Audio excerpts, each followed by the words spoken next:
עכשיו, מבין שלל האפליקציות שאתם יכולים להוריד לסמארטפון שלכם, כמעט אין יותר שימושית מהאפליקציות שמאפשרות לכם להזמין מוניות. אנחנו מזמן דיווחנו על זה בתור חידוש, אבל עכשיו הגיע הזמן לבדוק בתכלס אם זה עובד. אז שלחנו את ירדן הראל ביום גשום, כמובן, כמתחייב, לנסות 4 אפליקציות מתחרות. תוצאות מפתיעות, תראו.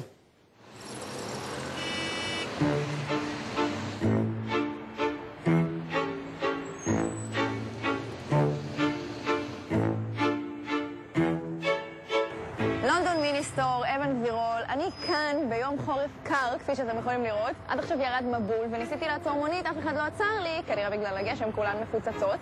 נראה לי שזה זמן טוב לנסות את האפליקציות של הזמנת מוניות, לראות כמה הן יעילות, והכי חשוב, כמה זמן ייקח להם להגיע. אני אתחיל עם אפליקציית Pick Me Up. כמו שהם רושמים בעברית, נגעת נסעת. אני נמצאת אבן גבירול מספר 30, הזנתי, אבן גבירול 30 תל אביב. קדימה, שלח לי מונית. בוא נראה כמה זמן יצא. שימו לב איזו הודעה קיבלתי. אנו מצטערים, הפעם לא הצלחנו למצוא לך מונית. בוא ננסה את ביפ טקסי. סופר את השניות עד שהוא נותן לי תשובה. 7, 6. קח את הזמן. אין להם מוניות בשבילי. ננסה את קליק למונית. עליך להימצא במקום פתוח. נראה לי שאני נמצאת במקום פתוח. נכון? ננסה את רעננת מיקומי. תקלת GPS.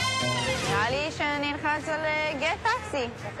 קיבלתי הודעה, מונית תגיע לאבן גבירול 30 תל אביב יפו בעוד כ4 דקות, וגם את שם הנהג ואת הטלפון שלו מאוד יסודיים. בואו נראה אם זה באמת ייקח 4 דקות.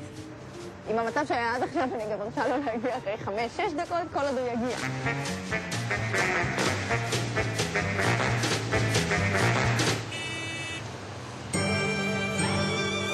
שים לב! המונית של גט טקסי! הנה, אני מזהה אותו, זה הוא. והוא הגיע ב2 דקות ו10 שניות. כל הכבוד, בוא נלך לדבר איתו. בדקתי את האפליקציה של גט טקסי, ואתה הגעת תוך 2 דקות. אנחנו משתדלים לעמוד בזמנים, זה נכון. טוב, תודה רבה, נתן. אני אתן לך להמשיך בנסיעותיך.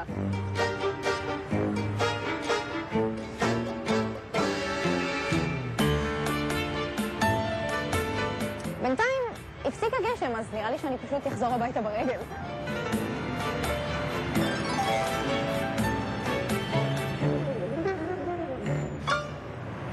הגיע בשלום לבסיסה. עכשיו אנחנו חייבים לכם גילוי נאות, כי אחרי שצילמנו את הכתבה הזאת, חדשות 10, שהיא החברה שבה אנחנו עובדים, התחילה לעבוד עם גט טקסי, לעשות בלי שום קשר אלינו.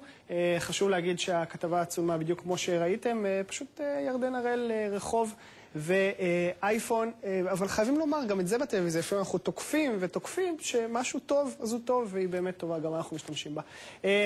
תגובות, פיק מי אפ מסרו בתגובה, האפליקציה עובדת עם מעל 2,000 מוניות באזור גוש דן ומציעה את הכיסוי הרחב ביותר. כנראה שהפעם חוק מרפי שיחק לרעתנו ולא נמצאה מונית פנויה, אבל זה קורה ואנחנו ממשיכים לגדול ולהתפרס לטובת קהל הנוסעים והתחנות. ביפ טקסי מסרו לנו שהם עדיין בשלבי הרצה, וייתכן שזאת הייתה הסיבה שלא היו מוניות זמינות.